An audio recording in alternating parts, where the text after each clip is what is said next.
chamar pra fala.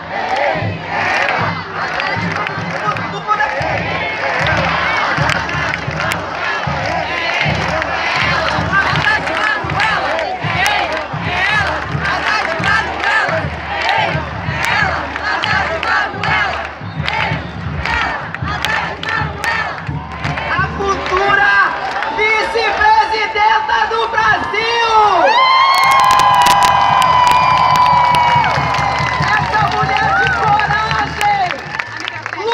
Como a Manuela! Haddad Manuela! Sim! Haddad Manuela! Sim! Fala, Manu!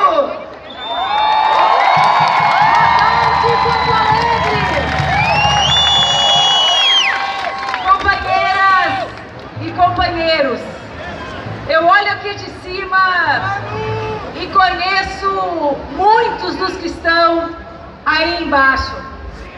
Nós nos conhecemos do espaço mais importante das nossas vidas, o espaço de luta pela transformação do Brasil num país justo, num país soberano, num país livre, num país com direito para todas as crianças, para todos os negros e negras, para todas as mulheres, para todos os LGBTs. Nós nos conhecemos da luta, nós que estamos aqui, e nós, eu, o Rosseto, a Biga, os nossos deputados e deputadas, o Paim, nós todos nos conhecemos desse lugar. E é desse lugar que nós devemos imaginar a nossa responsabilidade nos próximos 8 dias. São 8 dias em que nós estamos diante da mais importante eleição que todos vivemos. Eu disputo a minha 7ª eleição. A nossa cidade, felizmente, me fez sua vereadora, sua deputada federal por 2 vezes e sua deputada estadual. Mas, mesmo disputando a minha 7ª eleição, e talvez a Rosário tenha disputado 12, calculando rapidamente, eu acho que sim. Eu estou calculando aqui, ela começou um pouquinho antes, eu já tenho 7, ela é boa de eleição também, acho que é umas 12. O Paim umas 10, o Rosseto umas 12, 13. O Henrique umas 11. Essa é a eleição mais importante, Biga, da vida de todos nós. Porque nessa eleição, nós estamos diante de muitas escolhas. Nós estamos diante, em primeiríssimo lugar, da mais importante escolha que o povo brasileiro poderá fazer. Diante da escolha entre democracia e liberdade e entre ditadura, opressão e tortura. Essa é a principal escolha que o povo brasileiro fará no próximo domingo. E por isso, diante disso, diante do sonho que nós temos de um Brasil livre e democrático, para que nós sejamos diferentes, para que nós possamos manifestar as nossas opiniões sobre todas as coisas, sobre a educação, sobre a saúde, sobre a economia, a primeiríssima escolha é essa. E nos próximos 8 dias, cada um e cada uma de nós, em condições de absoluta igualdade, porque todos somos a mesma coisa, cidadãos e cidadãs brasileiros, e portanto todos estamos em absoluta condição de igualdade. Nos próximos 8 dias, nós precisamos conversar com todas as pessoas que cruzarem o nosso caminho, com tantas quantas forem, as amigas e os amigos, os vizinhos, o patrão, o colega, a professora, o motorista do táxi, do Uber, do ônibus, o moço da pipoca, tantas quantas forem as pessoas que nós cruzarmos nas ruas da nossa linda cidade de Porto Alegre, nós temos a obrigação, o compromisso de abraçarmos esse futuro de democracia e de liberdade e de falarmos exaustivamente sobre quem nós somos. Nós somos aqueles que acreditamos num Brasil desenvolvido, nós somos aqueles que democratizamos a universidade, o templo sagrado da elite brasileira.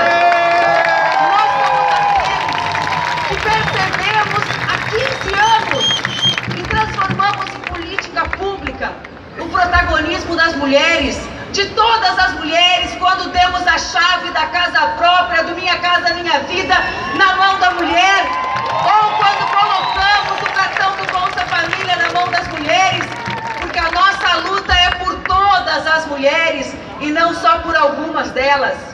Nós somos aqueles que garantimos que os médicos chegassem nas comunidades carentes e distantes do nosso estado e do nosso país, mesmo diante do grito daqueles que não queriam democratizar o acesso à saúde.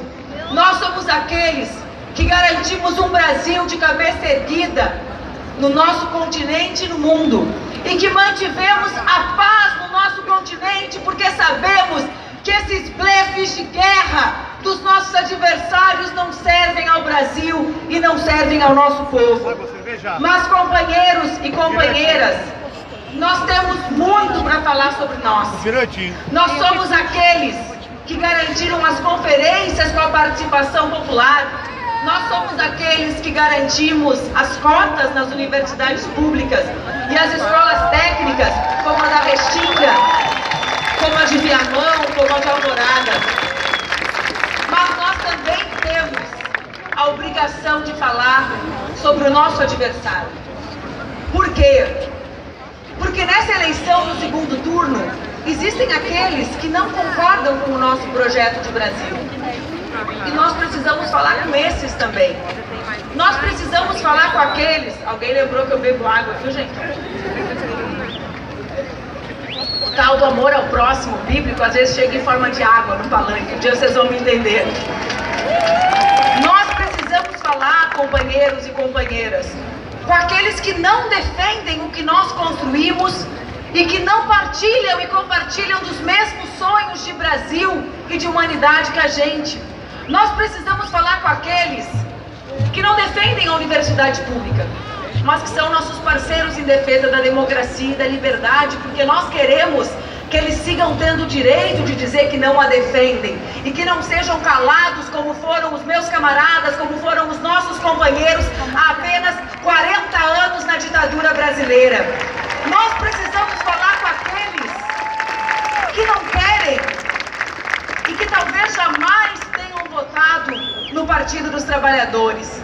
E precisamos olhar nos olhos desses homens e dessas mulheres e dizer que não é possível que um sentimento contrário a um partido seja maior que o amor ao Brasil, que o amor à democracia, que o amor aos direitos do nosso povo viver livre num país soberano.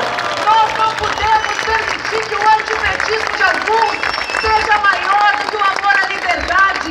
Nós precisamos olhar nos olhos dessas pessoas e falar sobre o nosso adversário, porque quando se acende a luz e o nosso adversário fica visível, é impossível que os homens e que as mulheres que trabalham, que vivem na mesma cidade que a gente, escolham um defensor da tortura, um agressor de mulheres, alguém que diz que espancaria um filho se esse filho fosse gay e que acredita que nós, mulheres, merecemos receber uma remuneração menor pelo simples fato de gerarmos aquilo de mais maravilhoso que há, que é a vida. E nós não passamos isso, companheiras e companheiros. E eu deixei para falar por fim o mais importante. Nós, ele nunca, nós, nos últimos dias, vimos a luz se acender diante de algo que há muito tempo nós já denunciávamos. Quando a Rosário chegou aqui, eu falei com ela, as máquinas de ódio que destroem as nossas vidas, finalmente foram expostas ao povo brasileiro. Há muitos anos Nós denunciamos que essas organizações fascistas que organizam os seus protestos mais adiante, no Moinhos de Vento, são financiadas de forma escusa por muitos empresários brasileiros. Há muitos anos nós falávamos que eles elegem os seus porta-vozes com dinheiro sujo e que essa sujeira e esse dinheiro sujo se espalha pelas redes sociais. Essa semana nós vimos que a construção do ódio e da intolerância na sociedade brasileira, a partir das notícias falsas que circulam pela internet, tem origem, e a origem é o dinheiro sujo daqueles que querem que Bolsonaro seja presidente para acabar com os direitos das trabalhadoras e dos trabalhadores do Brasil. Os 12 milhões do dono da Van, que aliás adora fazer livezinha falando mal de mim, porque por trás do celular e com arma na cintura é tudo muito homem. Mas para debate na televisão, ninguém quer. Nem Bolsonaro e nem Mourão querem debater nem com a Haddad e nem comigo. Mas nas transmissões ao vivo eles adoram ficar falando.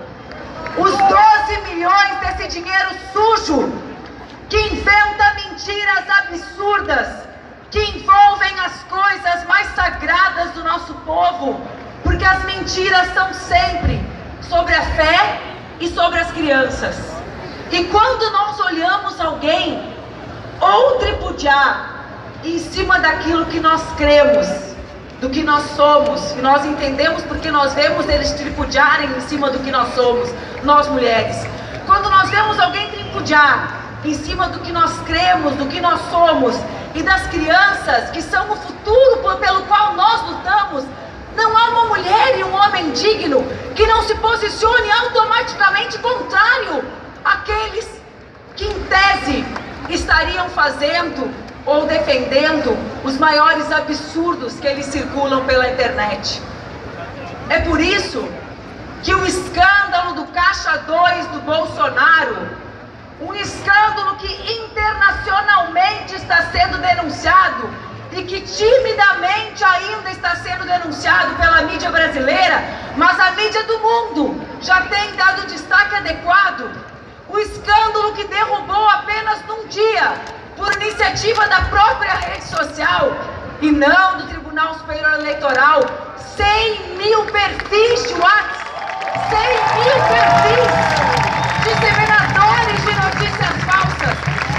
É por isso que esse escândalo precisa ser levado ao nosso povo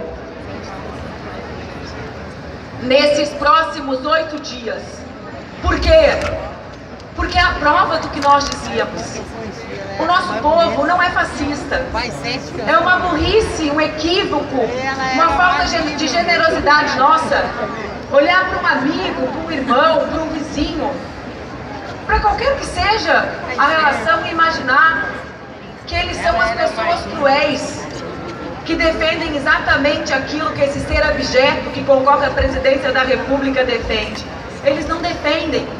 Eles estão atordoados por milhões e milhões de reais que fazem com que eles olhem pra gente, como se nós distribuíssemos, vamos falar? Uma mamadeira, um pênis no bico. Quem tem filho pequeno aqui? Vamos falar sobre o que eles mentem. Tua filha não é mais pequena, nem a tua. Vocês não levantem o braço, vocês não têm, não mintam. Todo mundo chama de bebê o seu filho, mas não é bebê. Eu tô falando de bebê de verdade. O que vocês achariam se vocês vissem na mochila da criança de vocês um livro estimulando o sexo entre crianças, a pedofilia que nós que estamos aqui sempre combatemos contra eles que calavam no Congresso Nacional, que foram cúmplices de pedófilos, de torturadores, de seres que odeiam a nossa criança, a nossa juventude. O nosso povo olha para essas mentiras e escolhe a partir delas. É por isso que é tão grave. É por isso que interfere no resultado da eleição.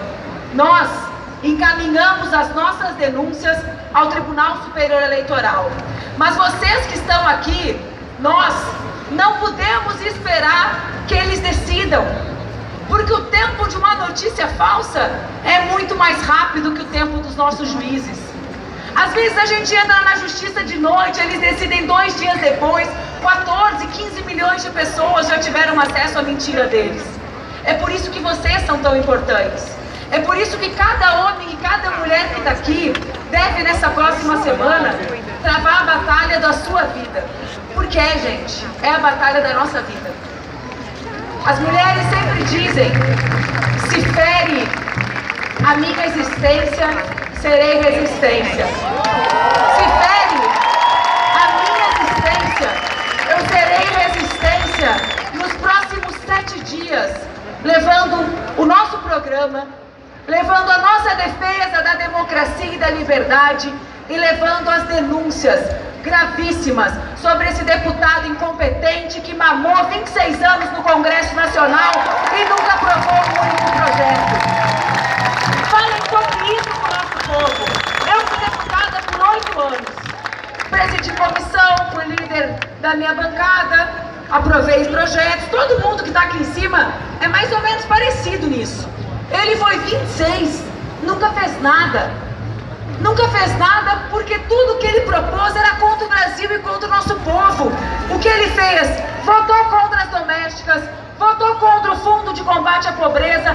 Sempre que ele votava, alguém do povo perdia. O voto dele sempre foi contra quem trabalha, quem produz e quem quer viver com dignidade. Falemos isso! Façamos nos próximos 7 dias, aqueles 7 dias que mudarão a nossa vida e o futuro do nosso país.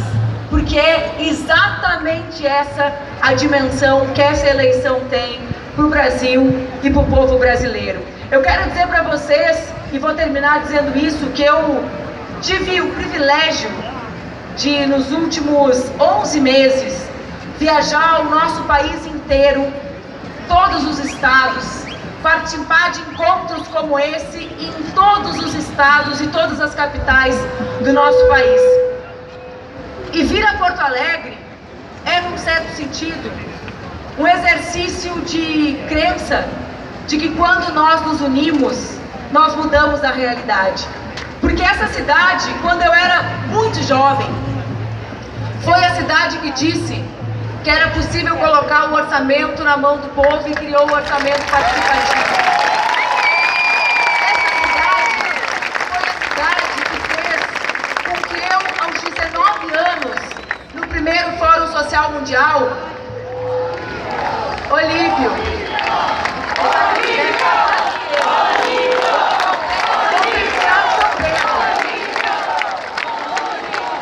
Eu sei que ontem de noite ele curtiu um show do Vitor Ramil e Chico César comigo, que esse é o Olívio da cultura e da luta política. Foi essa cidade, companheiras e companheiros, que há mais que 2001, no início dos anos 2000, quando nós vivíamos também um momento de grande crise no mundo, de falta de alternativas para a esquerda, quando nós vivíamos um momento no nosso país, um neoliberalismo cruel, que tentava privatizar as nossas universidades e tentava, naquele momento, acabar com a CLT, foi Porto Alegre que organizou jovens, mulheres do mundo todo dizendo que sim, um outro mundo era possível e que nós lutaríamos por aquele mundo, juntos, abraçados, homens e mulheres diferentes, de diferentes cidades, de diferentes países, e nós lutamos. E um pouco depois, muito pouco depois, nós elegemos um operário presidente do Brasil. Portanto, Porto Alegre, que é também a terra que Brizola construiu Lula livre. Porto Alegre, que é também, ainda antes de Olívio e do Fórum, a terra que lutou pela legalidade diante de uma ditadura que se instalava, não pode imaginar nada diferente dos seus filhos e das suas filhas nos próximos 7 dias, senão a luta. a luta pela democracia, pela liberdade, pela igualdade e pela justiça. Aliás, igualdade, liberdade, democracia e justiça são todos nomes de mulheres. E por isso o futuro do país está nas nossas mãos.